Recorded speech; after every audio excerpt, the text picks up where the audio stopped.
Que tal, como estades? Despois de 8 anos de litixios, o Tribunal Supremo ordena aos Franco devolver ao Concello de Santiago as esculturas do Pórtico da Gloria das que se apropiou a familia do ditador no ano 1954. Unha batalla legal histórica que a sociedade civil gaña despois dun proceso longo e moi doloroso que conclúe 5 anos despois da recuperación de Meirás.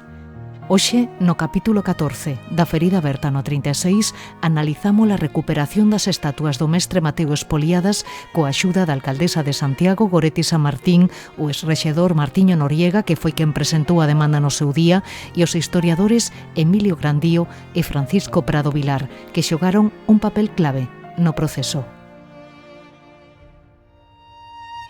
Vemos que está moi ben acreditado que estas estatuas pertencían ao Concello de Santiago e que aí teñen que volver. Nos único que esperamos é que pase ese prazo para que sexa unha sentenza firme e poder comezar o proceso para que volvan a Santiago de Compostela. O expediente estaba armado de unha maneira, eu creo que moi garantista, éramos moi optimistas, os xuristas decían que non había fuga, e o que non contábamos é que a fuga era extrajudicial e que tiña que ver, pues cunha xudicatura en Madrid que actuou de maneira parcial e que de alguma maneira amparou a familia Franco. O que consideramos todos en o primeiro momento tamén é que era necesario dotar, digamos, dunha carga argumentativa poderosa a este proceso de recuperación. Todo o proceso é moi interesante, incluso os reveses iniciales, porque esos reveses serviron para iniciar unha investigación na que se descubriron moitos elementos da manipulación das leis que fixo esta familia para manter un patrimonio que realmente non lles pertenecía incluso baixo a lei do franquismo. As estatuas do Pórtico da Gloria e o Pazo de Meirás son algúns dos bens expoliados polos Franco que conseguiron ser recuperados. Pero hai máis, como a Casa Cornide da Coruña ou as pilas bautismais de San Xulián de Moraime en Muxía ou o Pazo del Canto del Pico en Torrelodones. Repasaremos algúns destes bens coa axuda do investigador Mariano Sánchez Soler, autor de varios libros nos que pon cifras o patrimonio dos Franco. Siempre ha habido una tendencia a que los Franco han sido bien tratados, ¿no? No han sido sospechosos de nada, pero creo que se acabó la impunidad, ¿no? De contado imos con todo isto, pero hai outros asuntos que marcaron a actualidade estes días, son as novas da memoria. Remata a exhumación da fosa de Soutelo no concello pontevedrés de Salceda de Caselas. Os investigadores localizaron os restos de 2 persoas que presentan signos de violencia e que se atopaban no interior de senllos ataúdes. Agárdase que as análisis do laboratorio permitan averiguar a identidade dos falecidos. Crese que na foxa foron enterrados os restos de 7 vítimas da represión. Fala Fernando Serrulla, antropólogo forense do Imelga. Estamos moi satisfechos porque hemos encontrado 2 individuos con signos de violencia. Los 2 individuos que hemos encontrado están en sus respectivos ataúdes, algo poco habitual. En los 2 casos tenemos restos con signos de violencia tanto en la cabeza como en los antebrazos. Todo está de forma preliminar, pero hace pensar que esto ahora se tendrá que confirmar en el laboratorio. Un cento de vítimas da policía franquista denuncian ante o Tribunal Europeo de Dereitos Humanos e o Comité contra a Tortura da ONU as torturas que sufriron durante a ditadura. Piden que se faga xustiza. Foi a través de senllas cartas apoiadas por personalidades destacadas da cultura coas que denuncian a impunidade dos crimes do franquismo. Solicitan que se lle obrigue o Estado español a investigar as torturas sistemáticas da policía franquista realizadas durante os últimos anos da ditadura e tamén durante a transición. O Concello de Santiago acorda distinguir o sindicalista e loitador antifranquista Moncho Reboiras, asasinado en Ferrol en agosto do 75. El foi a última persoa asasinada pola ditadura franquista en Galicia. A proposta saiu adiante malia a abstención do PP, que cuestionou a súa vinculación coa cidade. Reboiras, natural de Dodro, colaborou estreitamente coa Asociación Cultural O Galo e cos movementos estudiantís e sindicais desenvolvidos en Compostela. A cidade da Coruña rende homenaxe ao guerrilleiro antifranquista Manolito Bello cando se cumpren 79 anos do seu asasinato. Militante do Partido Comunista, foi asasinado aos 21 anos a garrote vil no cárcere da Coruña en xullo de 1946. O día 11 de xullo, ás 5 da tarde, será lembrado no cemiterio de Oza nun acto organizado polo Partido Comunista de Galicia, Xuventude Comunista e apoiado pola Comisión pola Recuperación da Memoria Histórica da Coruña. Xa podedes consultar en internet o Fondo Miguel Gutiérrez máis de 3.500 cartéis, panfletos e adhesivos compilados durante décadas por este coleccionista coruñés. Todo este material foi catalogado polo Consello da Cultura Galega e o Grupo de Investigación Hispona da Universidade de Santiago. O Fondo de Propaganda Política Manuel Gutiérrez é un valioso material que nos permite coñecer como se fragou a transición e o proceso de construción da democracia.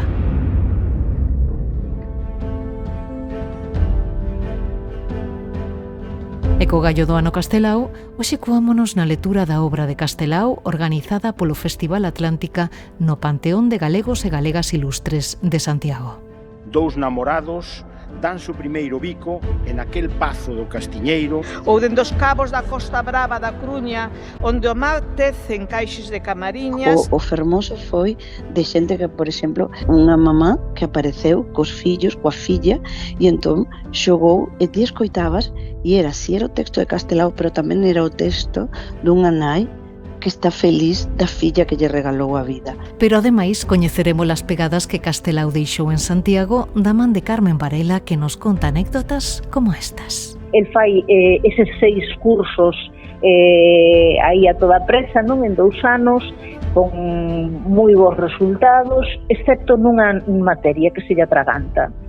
E casualmente esa materia que se atragante é preceptiva literaria, non? Que che dá ganas de decir, por favor, que traian o profesor xa. A Ferida Bertano 36, un podcast de Nuria López.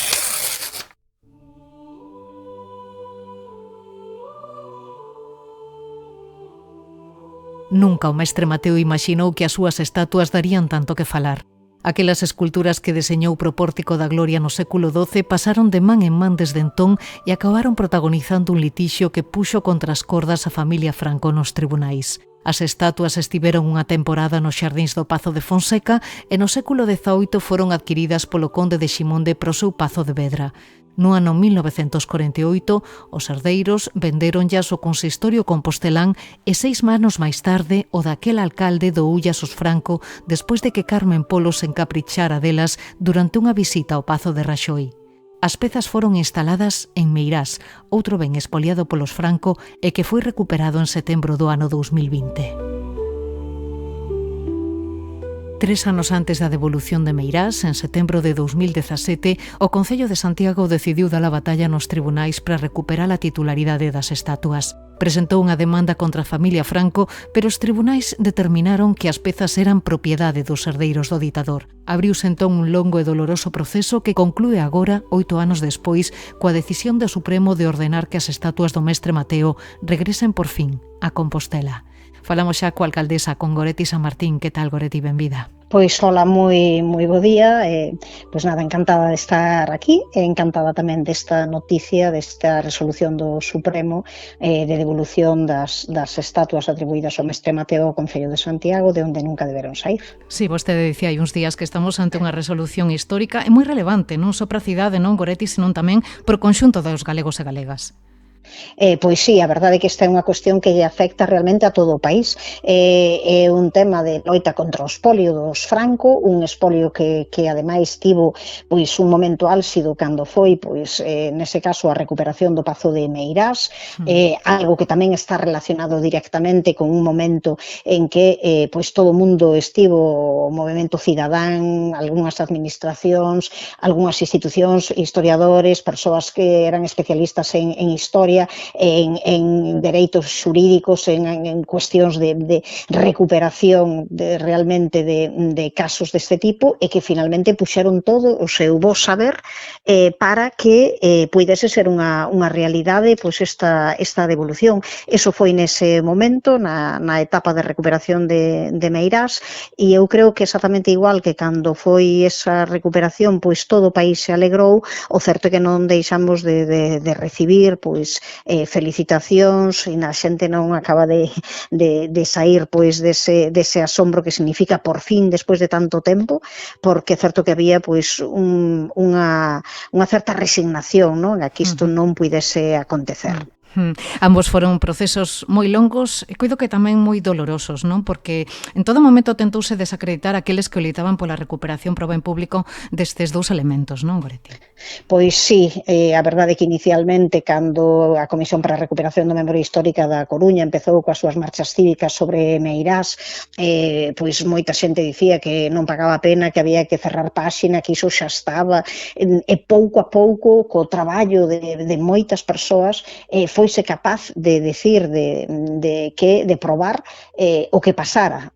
Tamén coa investigación fantástica que realizaron pois Carlos Babío e Manuel Pérez Lourenzo, pois nun libro onde deron conta pois de todo o acontecido co Pazo de Meirás, do seu proceso de expolio, de que iso non fora unha doazón, sino que finalmente fora unha extorsión, fora unha obriga, sin ninguna dúbida, de cesión, entre aspas, pois aos francos, máis despois tamén iso acompañado pois dese informe xurídico, nun estudo a cuxa fronte estivo pois inicialmente Xavier Ferreira pola Deputación da Coruña, máis que logo continuou co traballo da Abogacía do Estado e un grupo de persoas expertas e que acabaron pois probando que aquilo fora unha venda simulada, que os francos quixeran facer pasar unha venda por algo que xa era seu e que xa era seu porque fora regalado a Franco, doado a Franco, pero en calidade de xefe do Estado e, por tanto, que ten que reverter para o público,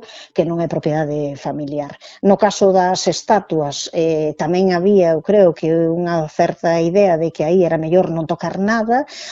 Houbo, pois, esas diferentes investigacións, entre elas a moi exhaustiva de Francisco Prado Vilar, tamén apoiado desde o punto de vista de como fora o proceso de compravenda no propio Concello de Santiago, de Carmen Atienza, que é persoal de patrimonio do propio Concello, e acompañado pois do traballo feito desde a Begocía de Manuel Cutrín e de Xaquín Monteagudo, así que temos que recoñecer que isto é un traballo que vende moi atrás, o das estatuas pois desde esa etapa de Martiño Noriega, logo pasando polo mandato de Xosé Sánchez Bugallo e finalmente pois con unha resolución moi feliz nestes momentos.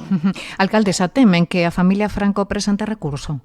Eu entendo que non, é certo que a sentenza ainda non é firme, temos que agardar un tempo para que o sexa, mas creo que isto xa non ten volta atrás, penso que eles son sabedores de que é así, creemos que está moi ben acreditado que estas estatuas pertencían ao Concello de Santiago e que aí teñen que volver. Nos único que esperamos é que pase ese prazo para que sexa unha sentenza firme e poder comezar o proceso para que volvan a Santiago de Compostela. Non sei se xa decidiron onde as instalarán aquí en Compostela. Pois non o decidimos aínda, en todo caso que sí sabemos é que será nun sitio visível, nun sitio en que se faga xustiza, memoria histórica, en que a xente poida ir velas e poida pois comezar a falar de todo que este proceso, que saiba que ao final eu creo que é algo que nos alegra a todo o mundo, que aínda que as loitas sexan longas, ao final teñen resultados positivos, se hai constancia e se hai un bo traballo detrás moi ben coordinado desde distintas instancias, movimento cidadá, pero tamén administracións, ao mesmo tempo persoal investigador e as universidades. Eu creo que foi unha conxuntura moi boa da que temos que aprender, porque con este tipo de unidades é coa que podemos chegar a ter resultados que sean como este históricos. A devolución das estatuas do mestre Mateo prodúcese 5 anos despois da recuperación do Meirás, de que nos acabamos a referir, todo un símbolo de loita, de resistencia, polo que vostede loitou ademais en primeira persoa cando estaba na Deputación da Coruña, que se rementa a case 20 anos atrás, na época do bipartito, dúas resolucións, Goretti, que supoñen un mazazo moi importante para os ordeiros do ditador que camparon as súas anchas durante décadas. Pois sí, a verdade é que os francos o único que fixeron desde que puideron ter acceso a estes bens foi acrecentar cada vez máis, acrecentar terreos, ademais mostrarse dunha maneira absolutamente provocadora, con esas visitas guiadas ao Pazo de Meirás dadas á Fundación Francisco Franco, onde pois o que facían era gabarse de dicir que todo o que ian facer aí era eloxiar a figura do ditador. Eu creo que eso era rirse, conseguir recuperar estes espazos significa, estes espazos e estas estatuas, neste caso, significa recuperar a dignidade, recuperar tamén a memoria, recuperar a historia, facer xustiza, facer que se poña fin á expropiación e a impunidade con que actuou o franquismo, non? E coa que actuou o franquismo non só pois, na etapa da ditadura, senón co que seguiu actuando, porque que hoxe a familia dos Franco tivese estes bens na súa propiedade significaba, en certa maneira, que non se cerrasen esas portas dunha falsa transición en que moitas veces pois, non se revisou nada. É necesario iso, eu creo que é un modelo realmente de loita de país, de loita do conxunto de Galiza, dunha resposta pois, fronte ao expolio e fronte á vergoña. Non sei se isto abre a porta a recuperación de outros bens. Estou pensando, por exemplo, na Casa Cornide. Na Casa Cornide, eu sei que nese caso están tamén traballando, tanto desde o Movemento Cidadá como desde o propio Concello da Coruña, e esperamos que este sexa pois, un ben tamén que finalmente acabe recuperándose para o público. A verdade é que o expolio que fixeron a familia Franco nestes momentos ninguén o pon en dúbida. Eu creo que iso tamén é tan importante como a recuperación dos espazos, e que hoxe xa ninguén se atreva a dicir que isto foi como dunha maneira voluntaria, a maneira de doazón, porque a xente quería a Franco, entón que iso se acabase desvendando, vai servir desde logo como elemento moi importante de presión popular e de vontade. Espero que se traduza tamén desde o punto de vista xudicial na necesidade de dar resposta recuperando todo aquilo que foi no seu momento roubado. Alcaldesa, este verán o Goberno ten previsto recoñecer Meirás como lugar de memoria. Por que é tan importante este recoñecemento? Pois porque ao final non se poden banalizar, non se poden frivolizar con aqueles lugares sobre os que houbo pois moito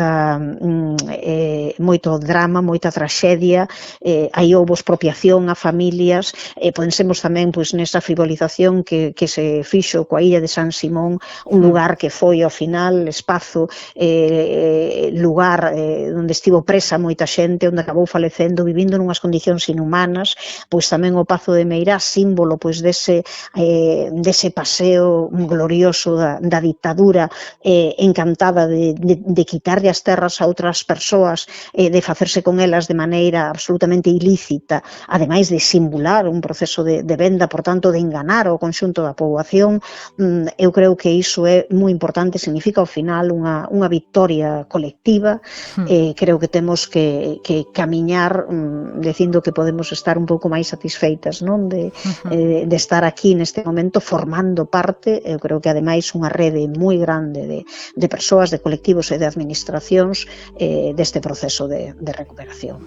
Agora nestes momentos estamos centradas, pois xa digo, nesta cuestión de agardar a que pasen os prazos para a recuperación das estatuas do pórtico e poder facer, pois eu creo que o que ten que ser unha gran festa, unha gran celebración popular da volta a casa, non? Claro que sí. Pois Goretti San Martín, alcaldesa de Santiago, moitísimas grazas por pasarse pola ferida aberta no 36. Unha aperta. Pois unha forte aperta.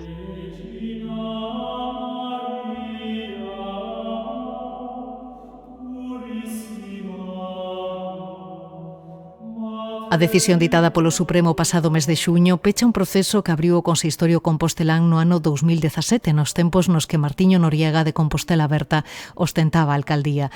Que tal, Martiño? Como estás? Benvido. Hola, que tal? Un placer estar aquí contigo.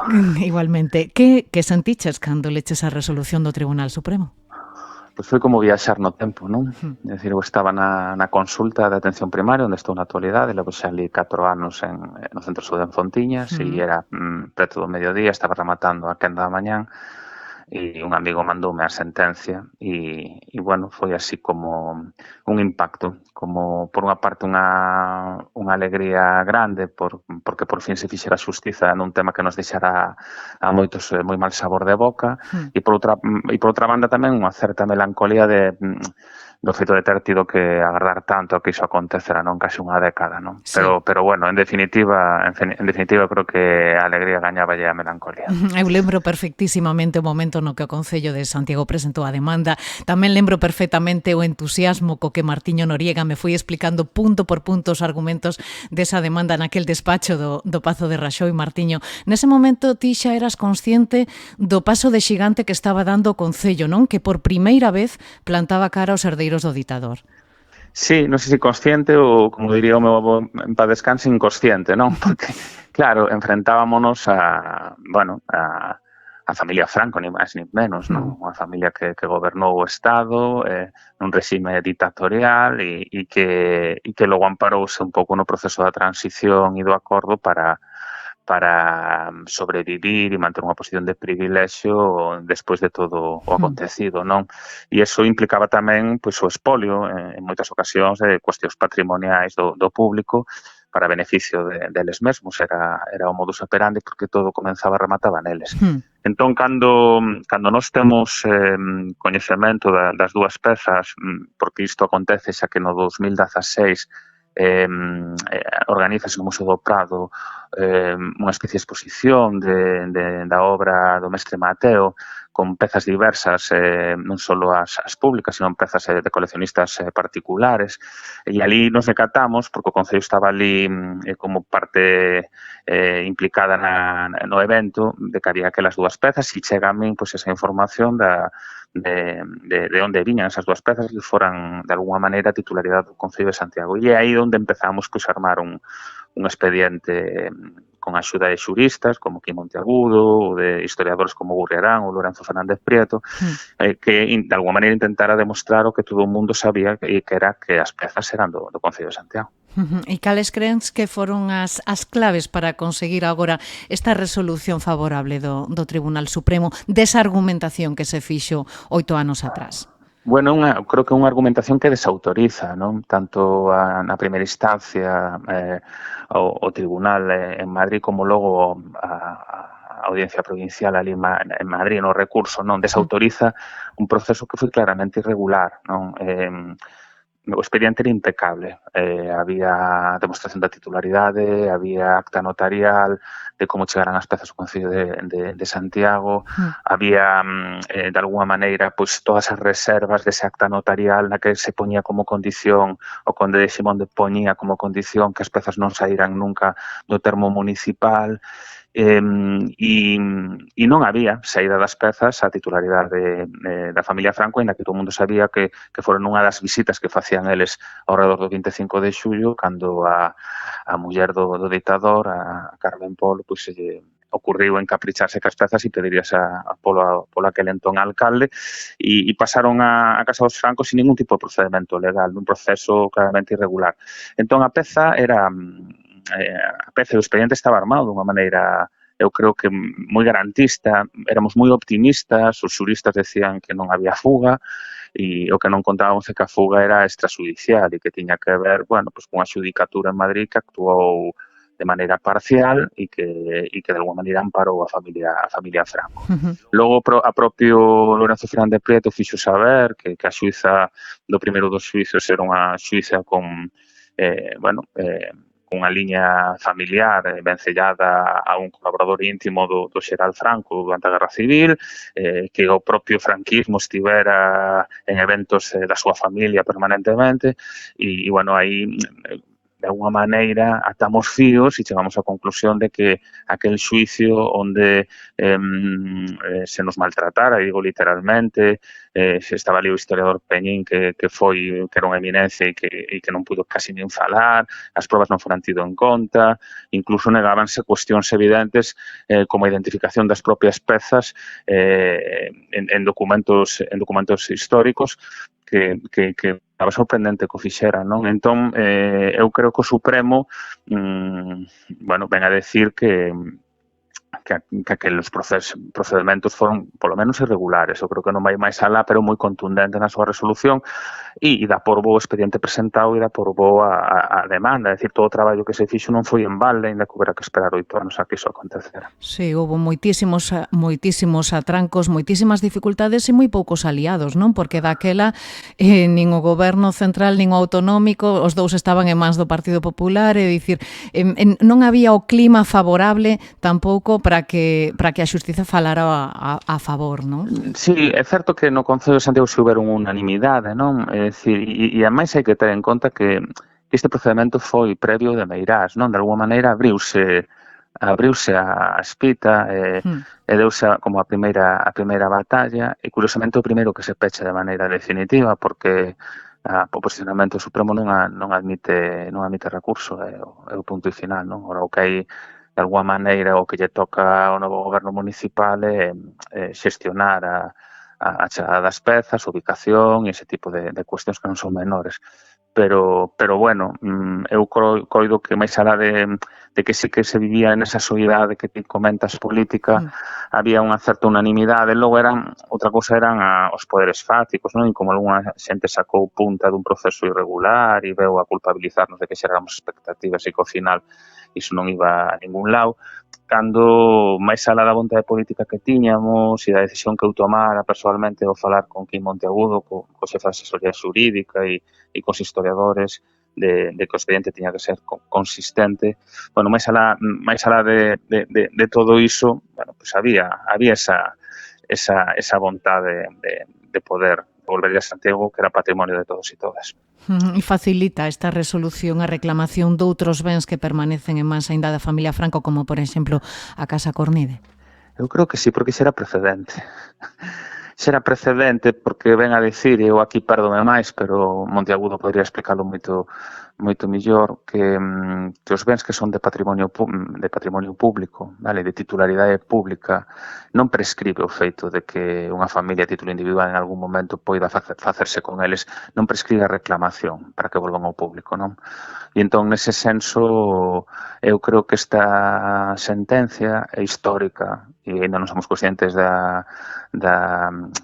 trascendencia que ten, non só porque por primeira vez unha familia que asentou a súa posición sobre unha dictadura vese na obriga de devolver algo que lle roubou a xente, non? Senón porque a maiores xera un precedente sobre outro tipo de cuestións patrimoniais, non? Para este e para outros asuntos, non? Blinda un pouco o espazo do público e ven a decir que basicamente que o que é de todos e todas, ainda que en algún momento pase a mans privadas, non prescribo o feito de poder reclamarlo para que volva a ser de todos e todas. Pois Martiño Noriega, parabéns pola parte que che toca e moitísimas grazas por falar hoxe aquí connosco deste asunto. Unha aperta. Nada, unha aperta a ti e grazas por darnos este espazo para poder conversar sobre este asunto do Alto Canaco. Un dito.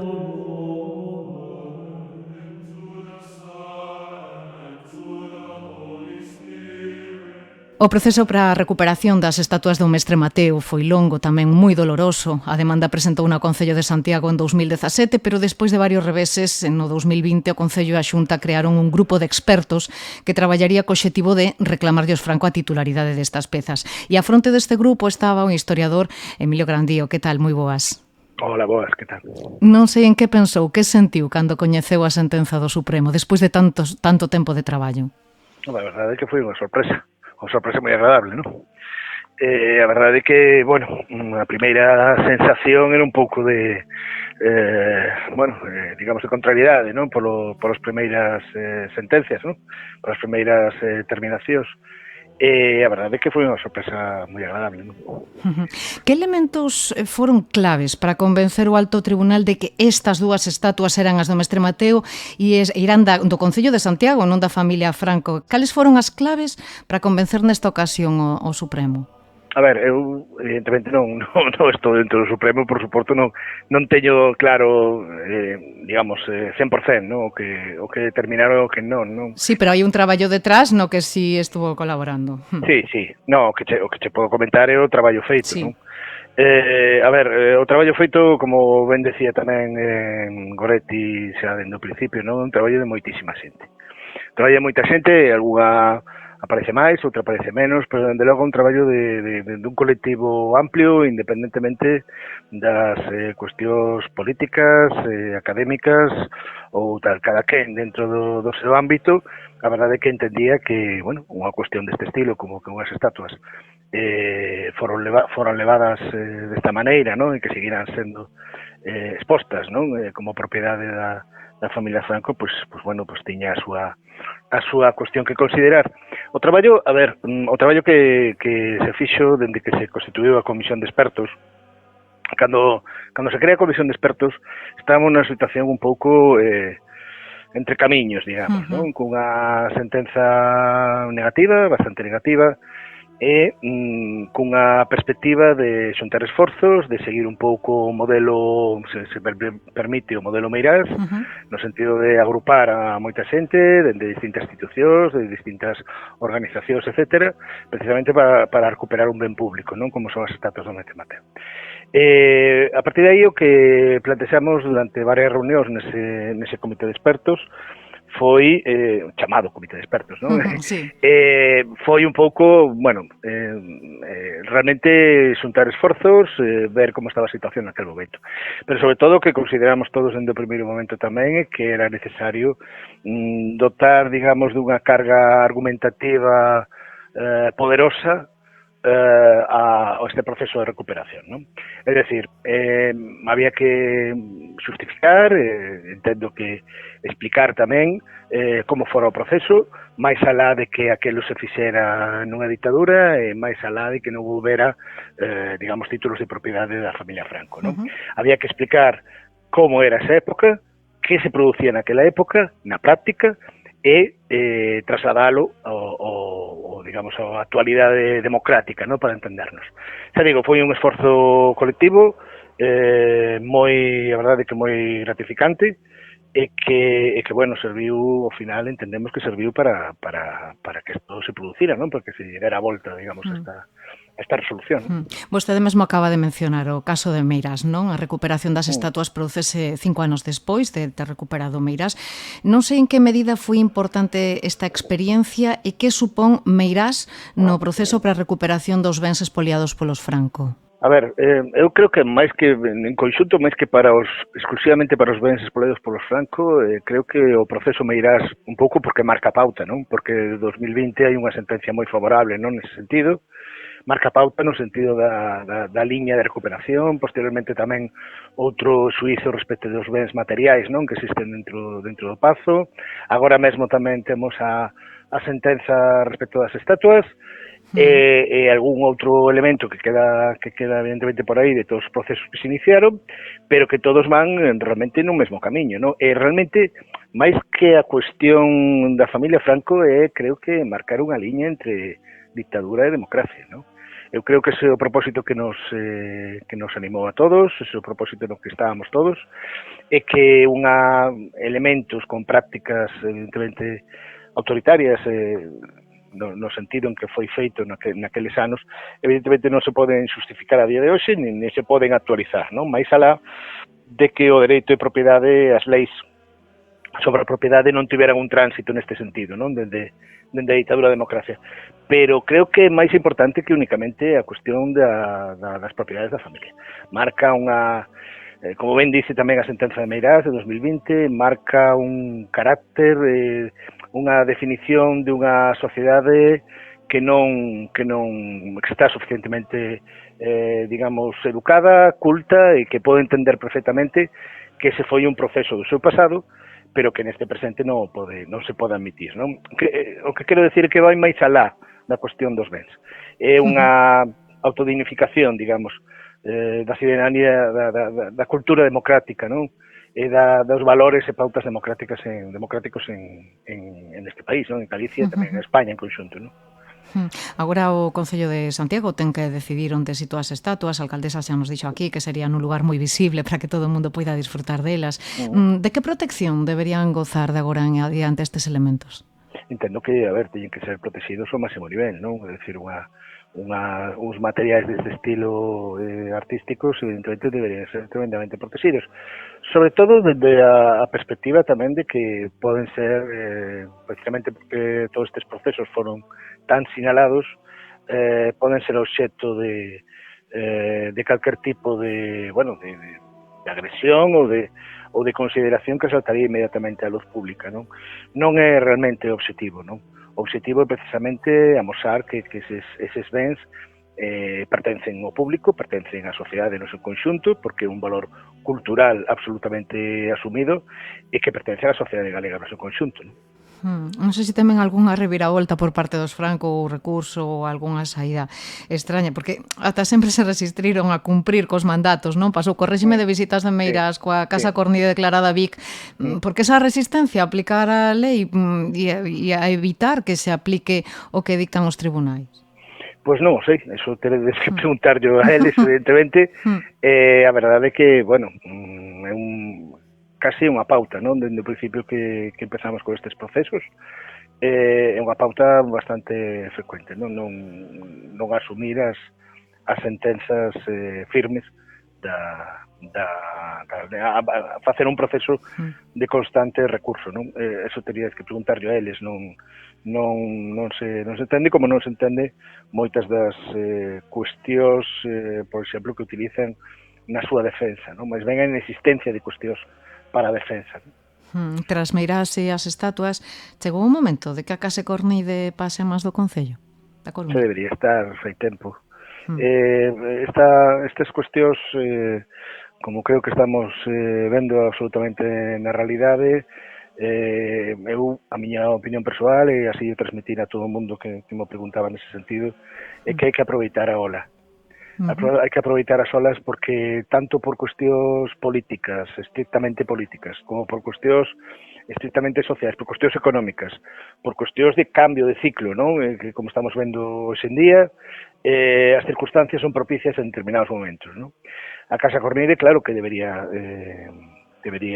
revertir o público, non? Porque ademais é un BIC, porque ademais ten un papel, no entorno da cidade da Coruña absolutamente sinalado, non? É dicir, en frente da colegiata, situado nun espacio inmellorable, referente do poder civil durante moito tempo, bueno, debería, non? Pero, bueno, un proceso que é verdade que esta é unha cuestión que sempre se comenta, pero que parece que é verdade que o método Meirás sirve para o das estatuas e sirve para o da Casa Cornide, pero cada un leva un proceso distinto. Pero en que momento nos atopamos no caso Cornide? Cal é a complexidade deste elemento?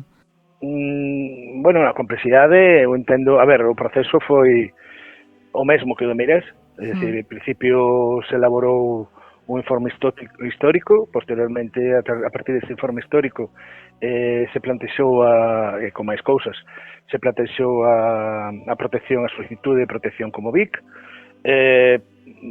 posteriormente se analizou por parte dun comité xurídico, digamos, ou a comisión xurídica, para levarlo adiante nun proceso de demanda, se analizou, e agora mesmo está nun proceso, bueno, como pasaba tamén co caso das estatuas, non? Hai procesos nos que se paraliza e outros nos que se acelera, non? Por momentos a veces non agardados, non? Neste momento está, o proceso neste momento está para a solicitude para a demanda judicial, non? Por parte do Concello da Coruña. Para que non este ao tanto un pouco do que significa a Casa Cornide, como chegou esta propiedade a mans do ditador? Un proceso, en todos estes procesos, a virtude que ten estar en todos os, nos informes históricos asesorando neste sentido sobre isto, é que ves como en todos estes procesos feitos en contextos temporais distintos, digamos que os Franco, para entendernos, van como, entre comillas, non aprendendo, non? O que se fixo durante no 38-39 nesa ofrenda do Pazo de Meirás, e posteriormente a propiedade registrada no ano 40, foi, dende logo, enormemente depurado a partir dos anos seguintes. No caso das estatuas do Mestre Mateo, non existiu ni siquiera un papel que confirmara, non, esa cesión. E no caso da Casa Cornide se establece a través dunha subasta traspasar esa propiedade que pertencía á Dirección Xeral de Bellas Artes, traspásase ao Concello da Coruña, e o Concello da Coruña despois a pon en subasta, non? A altura do ano 62, non?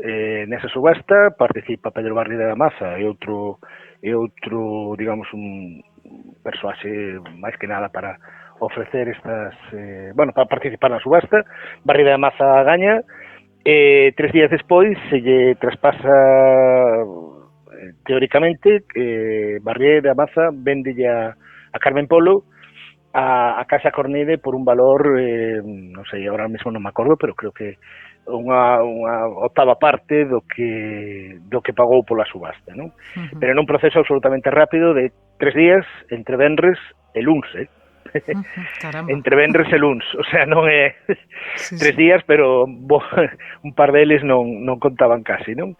Proceso rápido, absolutamente, no que ele está atestiguado, ademais, nos propios libros de actas do Concello da Coruña, non? Para quen vai ser finalmente ese edificio, toda unha serie de material non alusivo neste sentido. Non só iso, senón que despois, como acontece tamén co Pazo de Meirás, boa parte dos arreglos da Casa Cornide para a súa habitabilidade a partir dos anos 60 e 70 foron abonados directamente polo propio Concello da Coruña, non?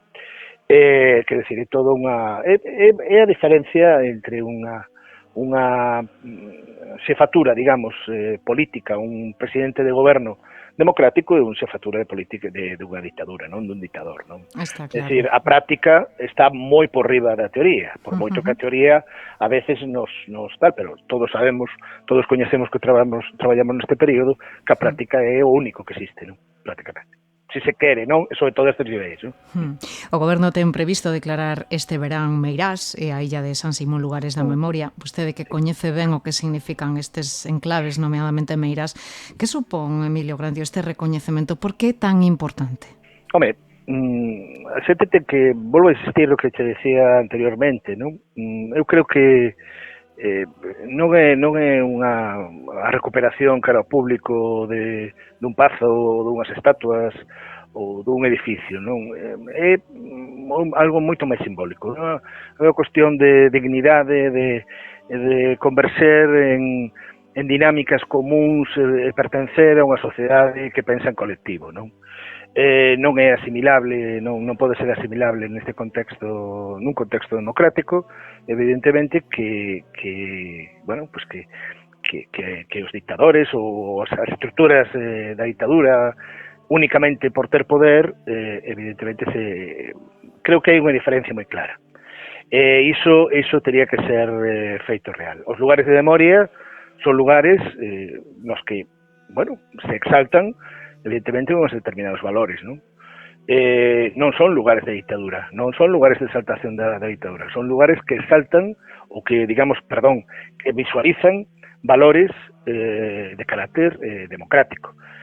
O lugar de memoria de Pazo de Meirás é lugar de memoria tanto para ensinar como facía unha dictadura, como tamén para ensinar como se recupera a conciencia e a dignidade democrática respecto dos feitos levados adiante por unha ditadura. Estou falando de que non é só, para min, dende logo, non é só importante o tema, volvo a insistir, dos edificios, etcétera, senón esa loita en común, esa metodoloxía en común que é o método Meirás, é que nos obriga a todos, para construir algo en común, a remar cara un determinado lado, non? E ese lado, claro que tentábamos remar, evidentemente a maioría dos que todos os que estábamos ali, era, eses valores democráticos, esa cultura democrática, e entender que formamos parte dunha sociedade común, dun colectivo, non? E que xuntos se poden facer moitas cousas. Creo que eso é como os lugares de memoria neste sentido que estou falando, non? Tanto da illa de San Simón como do Pazo de Meirás, creo que eses valores tamén tenían que estar. Quer decir, non só a movilización social, senón a movilización de moitas outras institucións, partidos políticos, sectores profesionais, todos eles pensando que estamos todos nunha mesma comunidade, nun colectivo que se chama democracia, non? Que nos sirve para convivir, non? Pois Emilio Grandio, historiador, moitísimas grazas por pasarse pola Ferida Aberta no 36. Moitísimas gracias a vos. Grazas.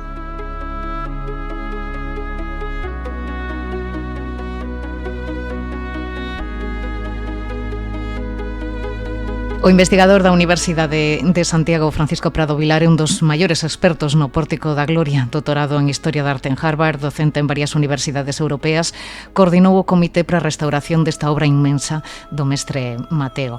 Que tal, como estás, Francisco? Benvido. Moi ben, que tal? Despois de 8 anos de litixio, o Supremo acaba de dar a razón ao Concello de Santiago e ordenou a devolución das estatuas do Pórtico da Gloria. Que supón, desde o teu punto de vista, este revés judicial para unha familia que durante anos se moveu na impunidade? Pois creo que é unha sentenza histórica.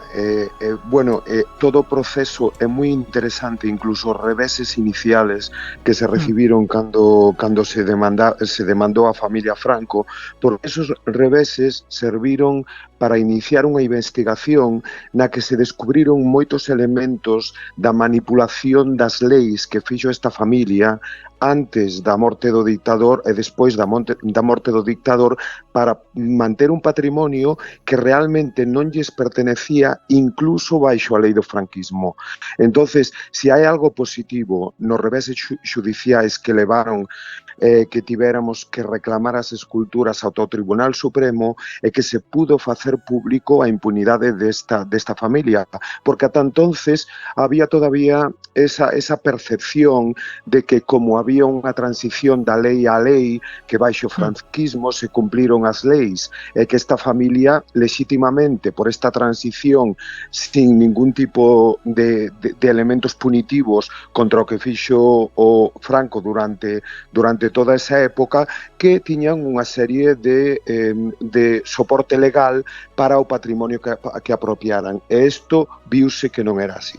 A clave era demostrar que estas estatuas das que falamos e que están en Meirás eran propiedade do Concello e non outras, e para conseguilo foron clave as investigacións que estiveches facendo nos últimos anos, non? Explícanos como foi ese proceso. Sí, pois o proceso foi, en primeiro lugar, puxose a demanda a familia Franco con un documento que xa se conocía desde hai tempo, que é o contrato de compra-venta destas esculturas por parte do Concello de Santiago, que entonces estaba dirixido polo falanxista Sarmiento Garra, ao seu curmá, que era o conde de Ximonde.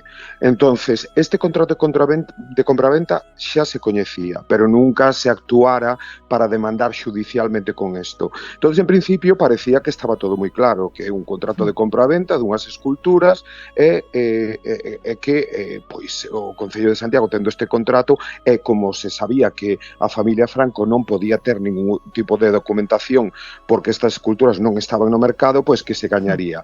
Pero aí foron os reveses, porque había unha serie de lagunas na historia destas esculturas e de deficiencias, porque non houve unha investigación profunda no informe histórico artístico que se presentou ca demanda. Entón, o que argumentaban os tribunais, que eran claramente xuíces que estaban xa con unha predisposición para fallar a favor dos Franco, aproveitaron estas lagunas. Entón, dixeron, hai un contrato de compra-venta no 48, pero non hai ningún tipo de documentación, nin fotográfica, nin documental, que ateste que o Concello de Santiago adquiriu posesión directa das esculturas. O sea, que pudo haber un contrato, pero nunca chegaron a estar ali por circunstancias X.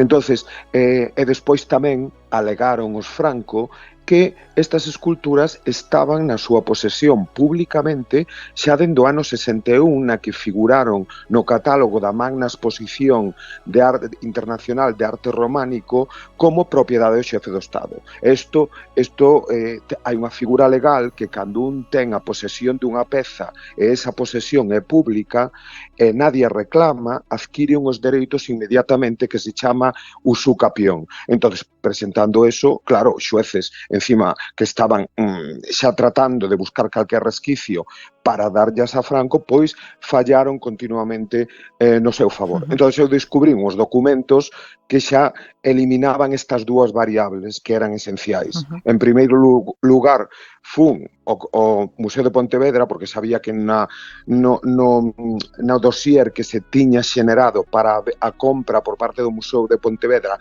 de outras dúas esculturas do Pórtico que pertenceron ao Conde de Ximonte, debería de haber algo. E aí atopeime algo que nin me imaginaba que podería estar.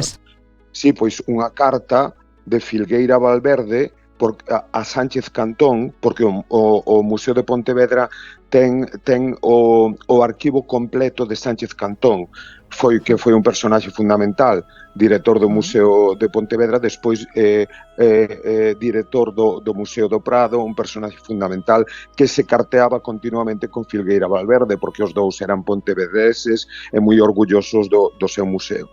Entonces dille isto en xaneiro do 54, Filgueira Valverde dille a Sánchez Cantón: te habrás enterado de lo que quiere hacer el Ayuntamiento de Santiago con las figuras del pórtico que había adquirido. Esto hace que nosotros no tengamos ningún problema en adquirir todo lo compostelano que salga y que nos pete. Entonces, aquí xa esta carta demostra que en xaneiro do 54 as esculturas que adquirira o Concello de Santiago todavía estaban en posesión do Concello de Santiago e que indica que fixo algo o Concello de Santiago como para desprenderse delas, que entonces ahora Filgueira está dicindo a Sánchez Cantón que eles poderán adquirir calquera cousa que sea do pórtico de Santiago, que non vaya para Santiago, sino para o Museo de Pontevedra, que estarían encantados e que non poderían protestar nadie en Santiago. Efectivamente, a partir de aí, pasaron a adquirir as outras dúas esculturas que quedaban na posesión do Conde de Ximonde, que son as que ora están no Concello de Santiago. E despois, tirando do fío desta carta, xa descubrín outras cartas dos meses anteriores que efectivamente testifican isto. Unha de Chamos Alamas increíble, de marzo do 54, que xa indica que dá unha relación de todas as esculturas que hai, as que quedan no mercado, e indica que estas estaban fora do mercado porque as adquirira o Concello. E outra das investigacións que puideches realizar é que finalmente estas esculturas non son de Abraham e Isaac, como todo o mundo di, senón que son dos profetas Ezequiel e Xeremías, non?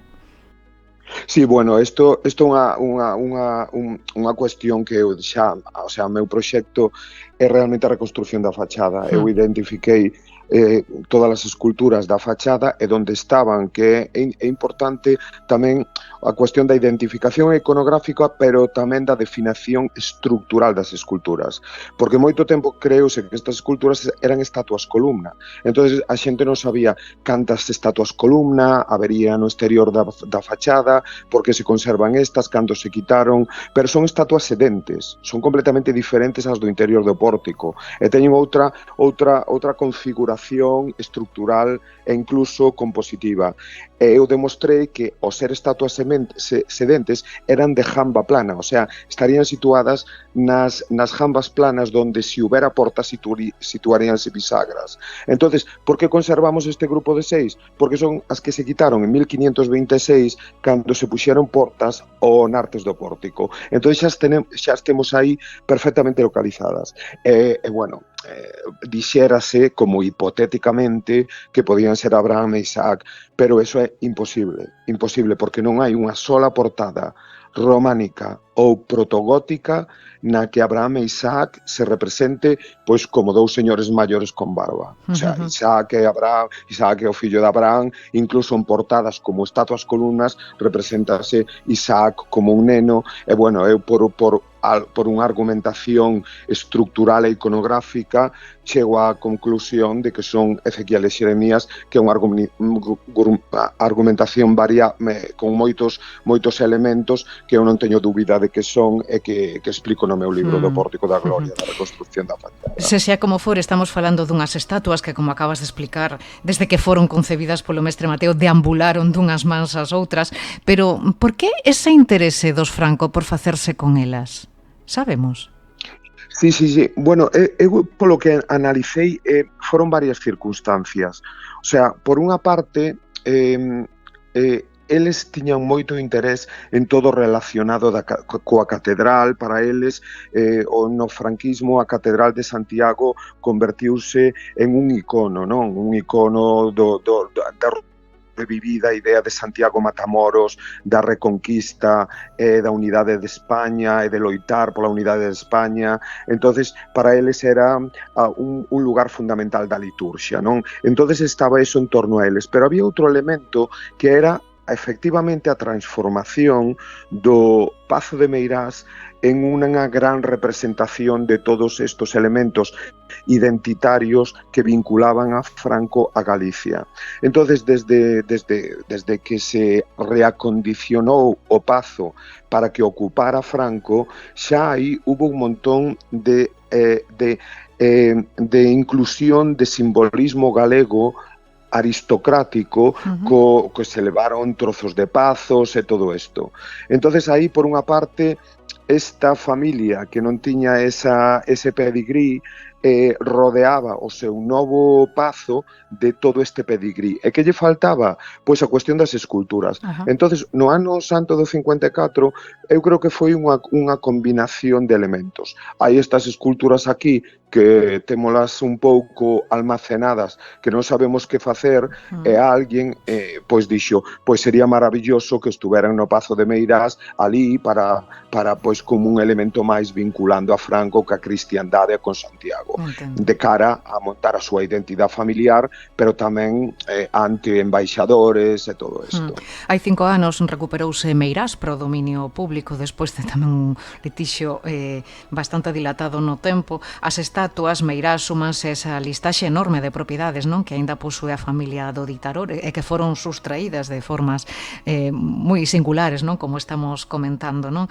Abren a porta estes dous litixios a recuperación dos bens expoliados polos Franco, Francisco?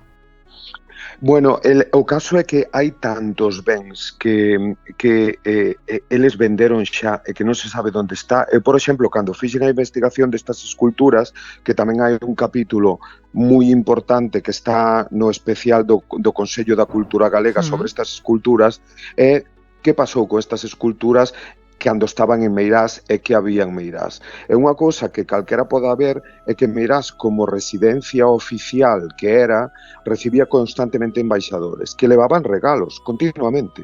O sea, estos regalos dábanse a Franco en calidade de xefe do Estado e había cousas importantes. En Meirás non hai absolutamente nada desto. E de feito, hai xente que cree que posiblemente pois hai que haxa algo de verdade nesto, e que ese extraño incendio que hubo no Pazo de Meirás no 78, donde se sacaron moitas propiedades do interior do pazo e todo isto, foi se non foi provocado, foi unha oportunidade para que se sacaran moitas cousas e a familia Franco fora vendéndolas. O sea, que non sabemos todo o que hai por aí. Aparecen de vez en cando no mercado internacional cousas que foron regalos que se lle fixeron a Franco. Entonces, claro, pois non se sabe. Pero bueno, isto desde logo facilita moitísimo as cousas para continuar o litixio. O sea que cando apareza algo, claro. Porque, por exemplo, temos aí a Casa Cornide, non, que se está tamén pelexando por ela. Por exemplo, estes dous elementos, Meirás e as estatuas, poderían ser un punto de partida para poder recuperar tamén Cornide. Sí, de feito Cornide está moi vinculado a eso. Eu tamén publiquei algunha carta referente á Casa de Cornide. A Casa de Cornide, cando se fai esta transacción tan extraña a través de terceiros para darlle a Franco, a Casa de Cornide en ese momento, eu teño unha carta que publiquei na Voz de Galicia de Chamoso Lamas, donde en ese momento a Casa de Cornide estaba a punto xa de ser ben de interese público, e querían montar ali o Museo da Coruña, porque non existía o que ora é o Castelo de San Antón. O sea, ali decía Chamoso, temos tirados todas estas coleccións increíbles de arte castrexa que están no despacho do alcalde, e hai que empezar a organizarse para un Museo da Coruña, e temos aquí a Casa Cornide, e xusto eso cortouse radicalmente cando se decide facer esta transacción para darlle a casa aos Franco. Entonces aí tamén hai elementos, efectivamente, para reclamala e para ver como se movía o franquismo para preparar xa o posfranquismo, porque ten moito que ver o que fixeron nos 60 e pico con esta blanqueamiento, apropiación e creación paralegal de documentos que para asegurarse de que a familia tiña dereitos legais para propiedades que tiñan sido só regalos.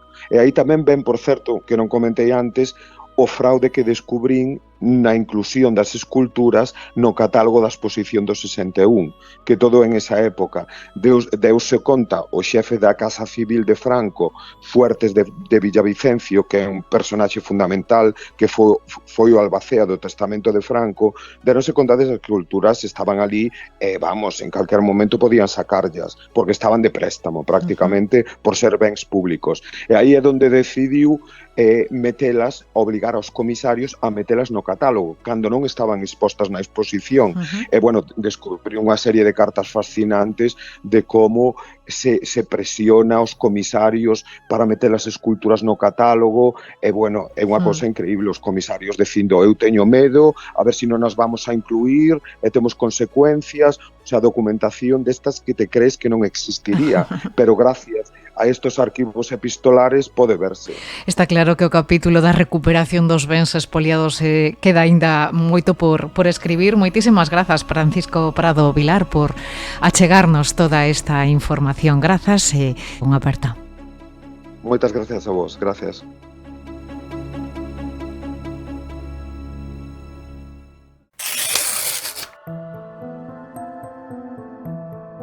As estatuas do Pórtico da Gloria, o Pazo de Meirás, a Casa Cornide, son algúns dos bens dos que se apropiou o ditador en Galicia, pero hai moitos máis que estudou pormenorizadamente o investigador Mariano Sánchez Soler, autor, entre moitos traballos, de Los Franco e Sociedade Anónima. Señor Sánchez Soler, ¿qué tal? Bienvenido. Hola, muy bien, gracias. ¿Podemos cuantificar a cuánto asciende la fortuna de los Franco después de 4 largas décadas de dictadura? Pues la verdad es que no.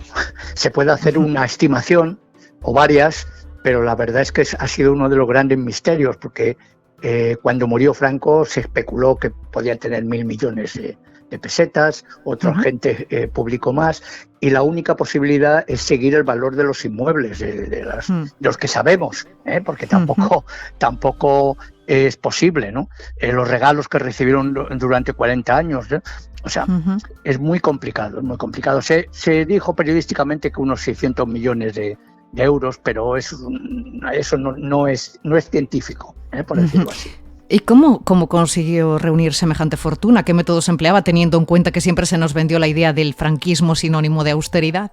Bueno, es que, vamos a ver, hay un periodo de posguerra muy duro, donde además sí que se apropiaron de mucho de capitales y tal, lo que es la Casa Franco, pero luego realmente donde ellos consiguieron ampliar su fortuna fue durante el desarrollismo. Prácticamente el Palacio del Pardo, que era la sede oficial y también la residencia del dictador, pues se convirtió algo así como en un lugar de tráfico de influencias masivo.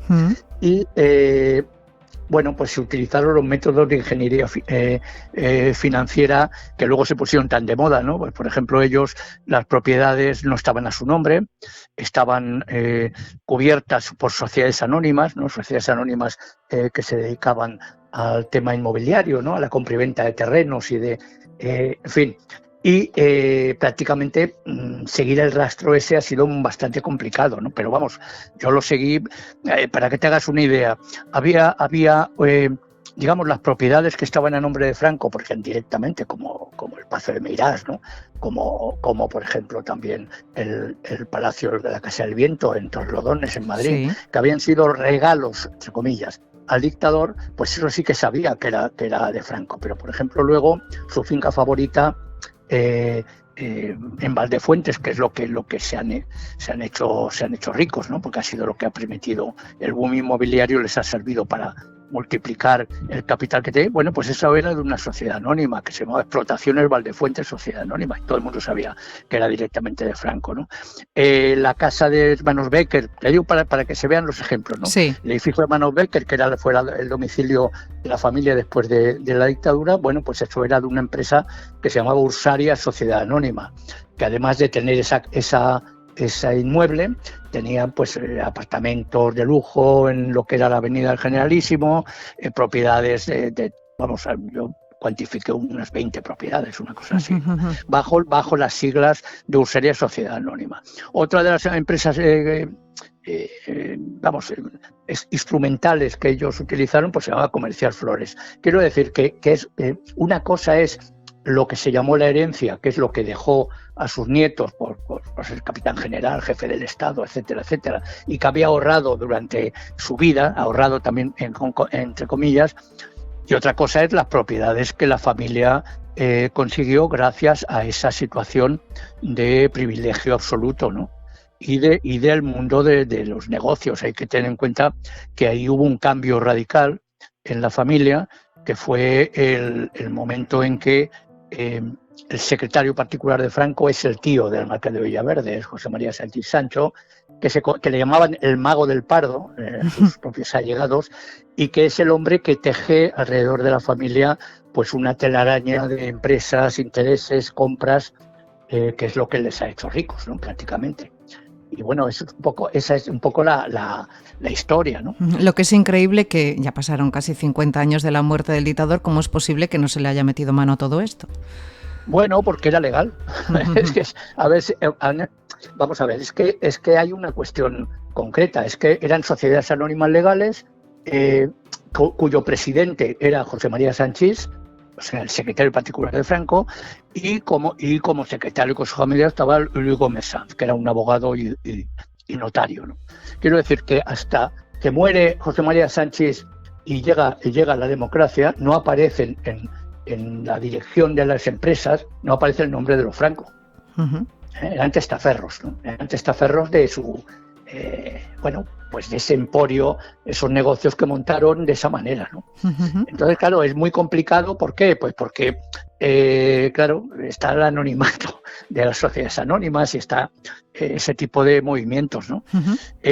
Claro, es que es complicado, ¿eh? Es complicado porque digamos que son beneficios que consiguen por su situación de privilegio, pero también es que los empresarios iban en peregrinación al Pardo para meter a un Franco en el Consejo de Administración de sus empresas. Yo, por ejemplo, en el libro La familia Franco Sociedad Anónima, haciendo un seguimiento del registro mercantil, del registro de propiedad inmobiliaria, hago una lista de 52 empresas donde en el Consejo de Administración, como consejero, como delegado, como director general, había un miembro de la familia Franco y del entorno íntimo del dictador, ¿no? Aquí se recuperó Meirás en 2020, ahora el Supremo ordena a la familia del dictador devolver al Concello de Santiago las estatuas del Pórtico. ¿Qué supone estas dos resoluciones judiciales para la familia, Mariano? Bueno, yo creo que se acabó la impunidad, ¿no? O sea, lo que pasa es que, bueno, llega un poco tarde, pero bueno, bienvenido sea, ¿no? Se acabó la impunidad y se acabó el apropiarse, pues la pila aquella bautismal que llevaron también de una iglesia de un pueblo cercano, ¿no? Porque se acabó el que la mujer del dictador tuviera sus caprichos por encima de cualquier consideración, ¿no? La famosa historia de los joyeros, que forma parte de la leyenda negra, pero es real, ¿eh? Entonces, bueno, yo creo que les significa eso, ¿no? Significa que bueno, pues ya no se pueden apropiar de más cosas que hayan conseguido de forma ilegal. ¿Y en el resto de España está habiendo también movimientos judiciales para recuperar esos bienes expoliados? Pues movimientos judiciales no hay, porque date cuenta que ellos después de la muerte de Franco se dedicaron a vender todo lo que no les rentaba. Y vendieron chalés, vendieron terrenos, en Málaga tenían negocios. Quiero decir que ellos, claro, había una frase muy famosa según mi criterio, del marqués de Villaverde en una entrevista en la COPE, que decía, bueno, si una vaca no da leche, pues habrá que comerse la vaca, ¿no? Como diciendo, tenemos muchos gastos manteniendo estas propiedades, pues hay que ir vendiéndolas para quitarnos de encima esto. Entonces ellos vendieron durante... no se les molestó, yo creo que es como diríamos, es otro precio más de lo que fue la transición española, ¿no? Si lo vemos de una forma histórica. Y es que, claro, se trataba de que todo cambiara sin que cambiara nada. Entonces, mantener los privilegios y las clases dominantes sin que tuvieran ningún quebradero de cabeza. Entonces, ahí en ese contexto, pues la familia Franco, era mejor dejarlos en paz, ¿no? Eso es lo que consideraron. Mira, tú piensas una cosa, en las últimas Cortes del año 76, ya cuando, bueno, ya está prácticamente el periodo preconstitucional, las Cortes deciden darle a Carmen Polo de Franco, a la viuda del dictador, mensualmente 450.000 pesetas de sueldo. Y eso se mantuvo hasta que se murió. O sea, le dieron ese privilegio ya en el periodo preconstitucional, y nadie durante todo el proceso histórico, hasta el año que murió Carmen Polo, pues bueno, nadie le cuestionó, por ejemplo, ese sobresueldo, ese sueldo increíble, ¿no? Lo que pasa que, bueno, han pasado cosas simbólicamente muy importantes desde un punto de vista histórico. El Valle de los Caídos es uno de ellos. O sea, que las cosas irán renqueando, pero el Pazo es todo ahí sí que es la caída de los privilegios de la dictadura, ¿no? Simbólicamente, claro. Y sin embargo, la familia del dictador sigue acaparando portadas de prensa, sobre todo del Corazón. Da la sensación, no sé si durante años se ha blanqueado la imagen de esta familia en comparación con la de descendientes de otros dictadores contemporáneos. Pues mira, para que te hagas una idea, cuando yo publiqué la familia Franco Sociedad Anónima, es la última versión actualizada y ampliada de un libro que yo publiqué ya, una primera versión en 1990. En 1990 escribí este libro, se titulaba Los Francos Sociedad Anónima, pero la editorial decidió que era demasiado fuerte poner ese título y me lo cambiaron por Villaverde. O sea, lo cambiaron porque consideraban que era muy directo, ¿no? O sea, un libro que habla de la familia Franco es muy directo, se llama Los Franco. Bueno, ese es... Y bueno, una de las fuentes que yo tuve que utilizar para contextualizar el relato fue la revista del Corazón. Era el único sitio. No había datos en revistas y en prensa generalista, ¿no? Seria, digámoslo, política. No había ni un solo dato. O sea, tuve que partir de cero prácticamente. Y una de las fuentes que para contextualizar era eso, era esa forma de mostrarse socialmente. Entonces, claro que se ha blanqueado la imagen, se blanqueó y lo blanqueó todo el mundo. Entrevistas a Carmen Martínez Bordiú como si fuera una recién llegada al mundo mágico, ¿no? Hubo un blanqueo. Lo que pasa es que la sociedad fue cambiando y bueno, pues los nietos de la gente que fue expoliada, ¿no? Generacionalmente hablando, ¿no? Son los que han tomado las riendas para que un poco la verdad salga a flote, ¿no? Porque date cuenta, la generación anterior era entre el miedo a los cambios políticos y luego el propio silencio, ¿no? Que había que tener, también generó una situación de no querer perder lo poco que se había tenido después de 20 años de posguerra feroz, ¿no?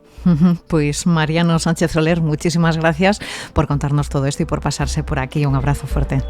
Un placer, un abrazo. A Ferida Bertano 36, un podcast de Nuria López.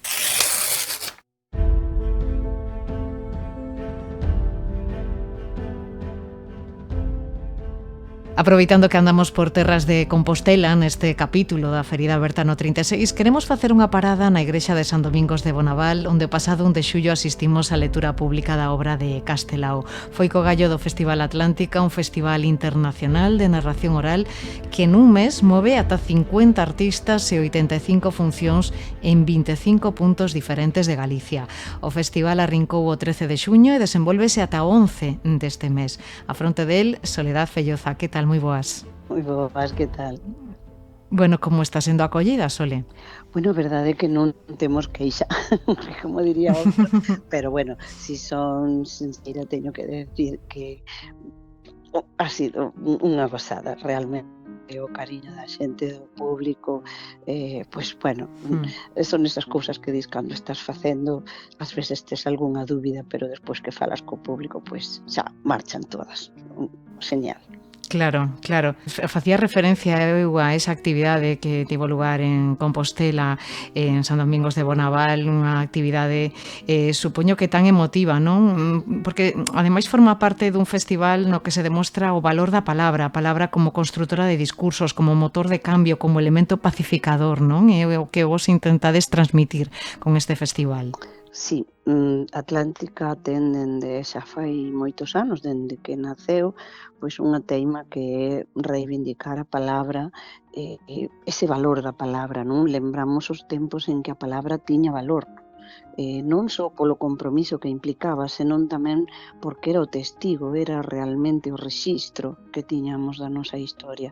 Entón, pois, nós tentamos facelo dende o pequeno, dende o lugar de cada un de nós, dende as historias, dende a identidade, e un pouco o que aconteceu con este ano cando quixemos celebrar o Castelao narrador.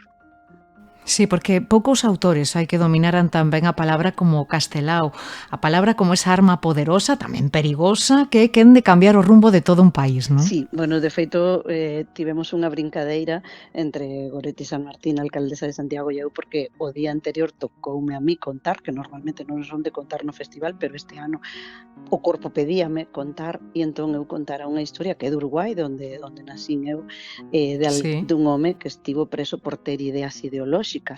E entón, pois, ela na presentación da actividade da lectura cívica de Castelao decía o mesmo, non? Castelao era un home de ideas ideolóxicas, pero outro día na lectura pasou algo maravilloso, que había unha chea de entidades, institucións, fundacións, academias, persoas do común, como decía algún, non eu só estou por min, pero xente que decía veño da escola tal, veño da asociación tal, do compromiso tal, todas con intereses moi variados, e todas atoparon na obra de Castelao un texto que representaba. O fermoso foi de xente que, por exemplo, venme agora a cabeza o conto de a vella que se gababa pola filla que tiña, non? Pois foi unha mamá que apareceu cos fillos, coa filla, e entón xogou, e ti escoitabas, e era, si era o texto de Castelao, pero tamén era o texto dunha nai que está feliz da filla que lle regalou a vida. E a nena estaba a ler feliz da nai que lle regalara a vida, non? E foi tremendamente emotivo ver ali no Panteón de Galegas e Galegos Ilustres como todas as persoas que pasaban e decían, non teño que agregar nada máis porque o texto xa di o que eu quixera dicir. Unha obra que demostra que o pensamento de Castelao segue máis vixente que nunca, non? E que está moi cerca do pobo galego. Por que esa capacidade de conexión? Por que segue conectando tanto o pobo galego con Castelao? Eu creo que unha das cousas que fai que as palabras de Castelao sigan a ser de unha actualidade increíble é que este home percorreu todo o país. E percorreu todo o país e escoitou a xente, escoitou as súas lendas, escoitou as súas necesidades, os soños, os ideais, as loitas, o que estaban a procurar na vida, ese emigrar e regresar pobre, ese emigrar e regresar rico, ese emigrar e non conseguir o que ti soñabas, a xente que quedaba aquí, as historias. Entón, todas esas historias teñen un pozo de realidade, e por iso eu penso que a xente aínda hoxe conecta, porque narra cousas que poden variar, que igual daquela era un paquebote, un paquete, como lle chamaban, non? Un paquete alemán, un paquete, e hoxe en día pode ser un avión, pero emigrar do é exactamente igual, perder unha nai do é exactamente igual, perder un fillo, loitar polo que soñas e non conseguilo, estar media vida soñando coa tua casa e non chegar a ela. Esas cousas seguen a ser, lamentablemente, o pan de cada día de moita xente. Pero, ademais, Castelao tiña a capacidade de percorrer o país facendo discursos, mítines nos tempos xa políticos, sempre escoitando a xente. E é, aínda hoxe, algo maravilloso como en moitos sitios a xente lembra frases que dixo Castelao neses discursos, lembra comentarios que fixo nun lugar, lembran o día que os coitaron nun sitio. E claro, evidentemente, pois todo iso fai que siga vivo con nós. Pois Soledad Felleza, parabéns por esta iniciativa e tamén pola organización dun festival como Atlántica, que tantas alegrías reparte por toda Galicia. Grazas e unha aperta. Para ti, moitas grazas. Convidamos vos agora a percorrer Compostela da man de Daniel Castelao e do Festival Atlántica. Os que pasaron por Compostela estes días igual puderon facelo en persoa guiados por Kiko Cadaval e Carmen Varela, pero se non puidechedes vir, non vos preocupedes, porque decidimos traer aquí a propia Carmen, escritora, que foi secretaria técnica da Fundación Castelao durante 10 anos. Que tal, Carmen? Moi boas. Moi boas, que tal? Pois ti dirás por onde comezamos o percorrido. Pois, mira, nos a xente citámola para arrancar na Praza de Mazarelos. Citámola na Praza de Mazarelos porque ali foi onde Castelao empezou a súa vida en Compostela como estudiante de bacharelato. Bueno, do que era o bacharelato daquel momento, el viña de América, donde estivera emigrado con seus pais alá nun lugar remoto da Pampa, un sitio aburridísimo como é a Pampa. Claro, viña co tempo un pouquiño a contramán, non? Entón fixo a valentía de facer 6 cursos en 2 anos. Sí. Fai eses 6 cursos aí a toda presa, non? En 2 anos, con moi bons resultados, excepto nunha materia que se lle atraganta. E casualmente esa materia que se lle atraganta é preceptiva literaria, non? Bueno. Que che dá ganas de decir, por favor, que traian o profesor xa, que acaba de suspender repetidas veces o home que escribiu retrincos, que escribiu cousas, que escribiu os dous de sempre, que escribiu os vellos non deben de namorarse. Que é esa cosa maravillosa. Claro, un imagínase a Castelao chegando á casa e dicindolle a Sonai, é que o profesor ten unha manía. Quedoume literatura, mamá. Claro. Claro, imagínate esa situación. Sí. A situación chegou a ser tan dramática que houve un momento en que esgotou as convocatorias, o que lle impediría seguir estudiando, non? Estivo a inmensa sorte de que xustamente ese ano o goberno decidiu cambiar o sistema e ampliar o número de convocatorias. Bueno, pois aínda tuvo sorte.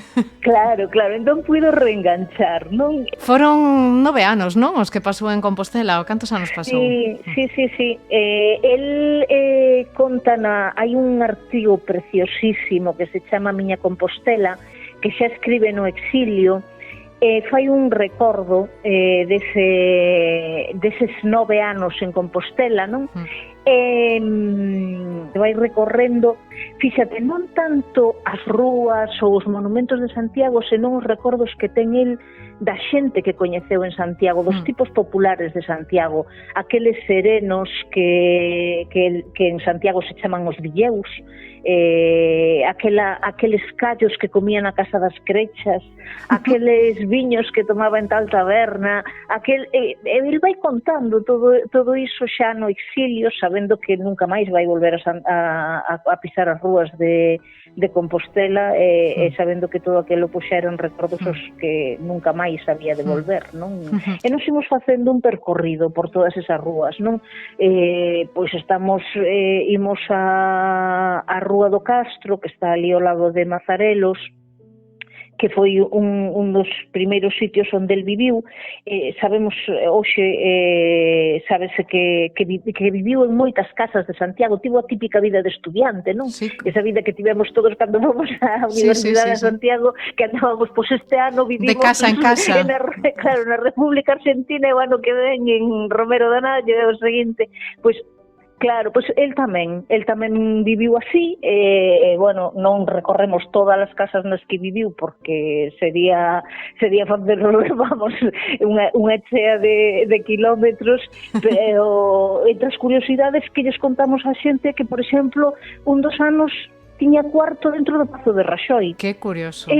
Bueno, ese tipo de cousas. Logo, evidentemente,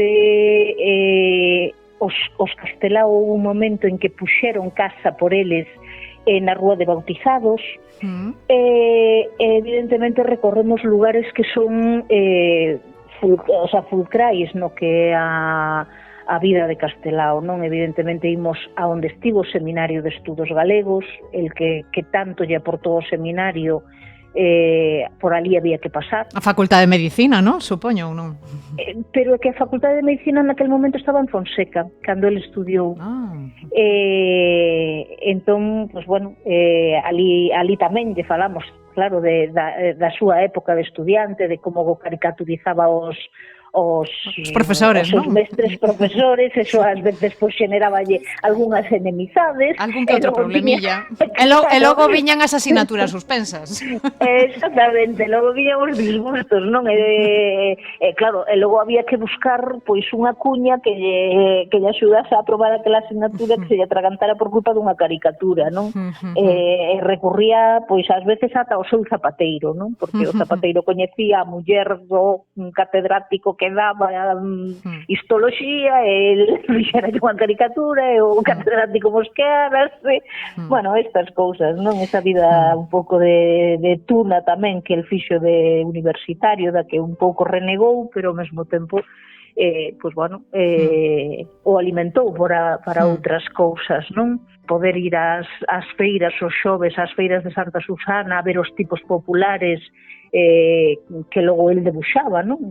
Que dos que tanto aprendía a maneira de falar, que logo reproduce tamén nesas cousas da vida, non? E reproduce tamén porque realmente lo que facía era empaparse, non? De toda esa... De realidade. Claro, de todos esos personaxes que ia encontrando. Creo que él era ese tipo de escritor que vía pasar un repolo ao lado ao fondo e xa estaba facendo un caldo, non? Debía ser un pouco así, non? Collendo notas de calquera, non? Que pasase, que dixese unha frase que a él lle parecía que lle podía dar unha voltiña e lle podía servir para algo, non? Evidentemente paseamos a Rúa do Vilar como a pasearon ele máis Eva primeiro e despois Virxinia, non? Ese dobre enamoramento, non, de dúas irmáns que logo pois bueno, por cousas da vida a primeira obrigan a casar co home, co viudo dun irmán que lles morre, e el quedase sen moza. Bueno, estas cousas que pasaban naqueles tempos, non? Bueno, imaginamos esa vida de noivos pola Rúa do Vilar, e estando na Rúa do Vilar é imprescindible achegarnos a onde estivo a imprenta nos, achegarnos ali para falar de Ánxel Casal, de que en Castelao dixo Casal fixo por Galicia máis que todos nós. Efectivamente. E todos nós, claro, todos nós, ese nós é un nós moi grande, porque é o nós de Castelao, de Bóveda, de Otero Pedrallo, de Camilo Díaz, de todos os mártires do 36, e de toda esa xente que deixou unha obra inmensa, non? A toda esa xente da xeración nos e demais. Sen Casal non existiría o libro galego naquel momento, evidentemente a relación de Castelao con el na imprenta era inmensa, porque dali saíron os seus libros, e ali traballou Castelao en moitas cousas, non? Incluído, por exemplo, esa anécdota que contaba Díaz Pardo, tan simpática, non? Tan simpática e ao mesmo tempo tan triste, non? Polo final que tiña, que Díaz Pardo decía que uns días antes de estalar a guerra foi ali a imprenta, estaban Castelao, o pai de Díaz Pardo, Camilo Díaz, Baliño, e máis Ánxel Casal. E berráronlle porque el andaba dando unha publicidade e non pedira permiso para dar esa publicidade. Ele tiña 15 anos, non, naquel momento. Claro, era un rapaz.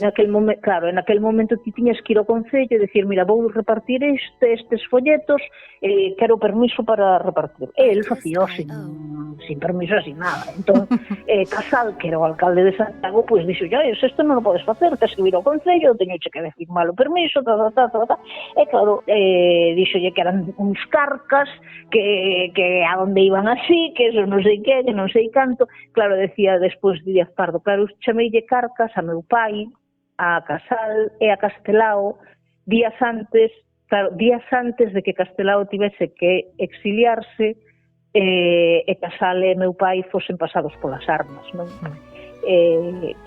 decía que arrogancia a miña, non? Como puiden ser tan arrogantes. Non podía Castelao imaginar que aqueles anos tan felices quedarían truncados no 36 e que a súa vida sería tan diferente, non? Claro, é que era impensable, eu creo, non? Ninguén está preparado para o que pasou no 36 e oxalá non volva a pasar nunca máis, non? Porque evidentemente son situacións que son realmente dunha dureza brutal, non? Logo de visitar eso, tamén outro sitio onde imos é a Quintana. E levámolos ali para contar a estrea dos vellos non deben de enamorarse na Praza da Quintana con 10.000 espectadores sentados na Praza da Quintana nos anos 60 xa, estando presente Teresa Castelao e moitísima xente. Isto era no medio das festas do Apóstolo, e o día que se representou Os vellos non deben de enamorarse, el Correo Gallego decía 10.000 persoas presenciaron a estrea de Os vellos non deben de enamorarse de Castelao en Santiago. Eu creo que é un momento histórico, non? Porque 10.000 persoas escoitando aquel texto que era case medio clandestino, non polo que o texto dixese, senón por quen escribir o texto, non? Porque ao final de contas Castelao aínda era un perseguido, mesmo que levaba xa 10 anos morto, pero seguía aínda levantando... Seguía incomodándose. Claro. Entón, pois... un pouco a Quintana levámonos para iso, e xa de paso pois con aquel románico que se ve por ali, pois tamén aproveitamos e decimos, estes velliños todos que están aquí nesta porta, pois eran a delicia de Castelao, porque Castelao sempre tivo un amor especial polo románico, non? O románico galego levouno aos seus cadros, levouno aos seus debuxos de cousas da vida, levouno en moitos textos que foi metendo, porque era unha das súas grandes paixóns, non? Evidentemente o románico de Compostela tamén tiña que estar presente. Claro. Evidentemente imos, por suposto, o teatro principal. Había que ir ao teatro principal porque, ali temos que contarles a anécdota esa de cando Castelao puxo a coroza da capa de xuncos. Eu creo que fixo a primeira performance que se fixo en Galicia, non? Antes de que existise a palabra performance. Entón, foi a unha saída de unha velada teatral e vestido coa capa de xuncos, iba anunciando que vendía esterco e demais, non? Que conta tamén moi ben ese espírito tan ameno que el tiña, non? E tan de disfrutar da vida e demais. E, por suposto, o teatro no que deu mítines que foron históricos, non? E que cambiaron a vida de moitas persoas, entre eles, por exemplo, Avelino Pousantelo, que foi presidente da Fundación Castelao, e que decía sempre que el, o 14 de maio de 1931, escoitara un mítin histórico de Castelao naquel teatro principal, e cando saiu para fora díxolle ao compañeiro que ia con el ao mítin, eu encontrei o camiño da miña vida, este home abriu os ollos, non? Eu creo que iso era, conviña tamén recordarlle a xente que o poder da palabra que tiña Castelao, e todo o mundo que o coñeceu o di, non? Que falaban con moita pausa, con moita tranquilidade, non ampulosamente como facían os oradores daquel momento. El falaba con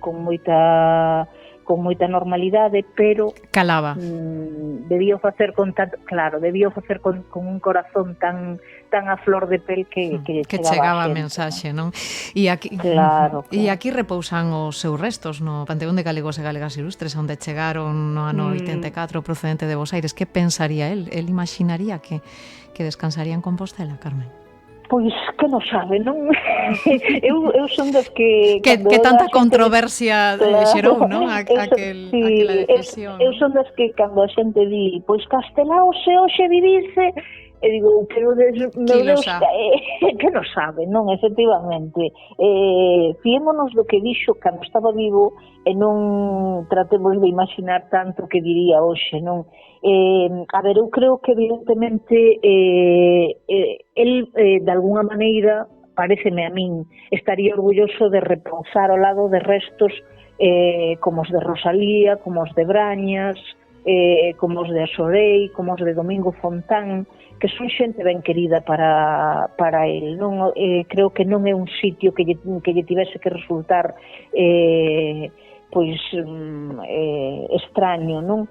Outra cousa é que evidentemente, pois, bueno, eu creo que as cousas puideronse facer mellor, sen lugar a dúbidas, e perdemos unha oportunidade como pobo pois de demostrar o gran amor que este país lle debe a Castelao, non? Por todo o que nos deu moito, non? Iso é indiscutible, eu creo, non? Desde logo. Pois, Carme Varela, un placer, moitísimas grazas por facernos este percorrido pola Compostela de Castelao e por axudarnos tamén a coñecer a pegada que Daniel deixou aquí en Santiago. Moitísimas grazas, un bico gordo. Grazas a vos.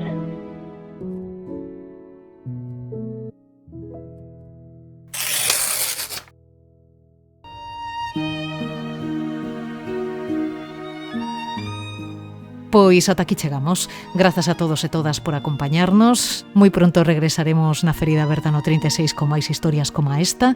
Xa sabes que podes atoparnos en Spotify, iBooks ou YouTube. Ata cando queiras.